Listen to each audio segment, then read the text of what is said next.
Hey, Steve Basic Architect. We're out here at our Riverside project, and we just looked at the Pro Buck, but let's take a peek of it installed here. See, it lines that jamb beautifully. Gives us a bunch of nice cleats there to screw to. The gents at Blue Green Building Concepts, they have all their bracing in there, and it reinforces down in that corner. So it's fully reinforced.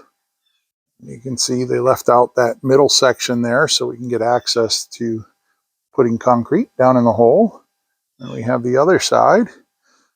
And if we come over here, see the door opening. Yeah, that's our pool ladder. Gets us in and out. But you can see here, there's the Pro Buck down the side of the doorway. And it's all fully braced. And we have one last window there. And you can see it there again. But it's a nifty little system. You know, this Pro Buck and how everything gets tied in and put together. So really cool. I'm gaining a new appreciation for ICFs out here. So anyways, Steve Basic Architect, live from the Riverside.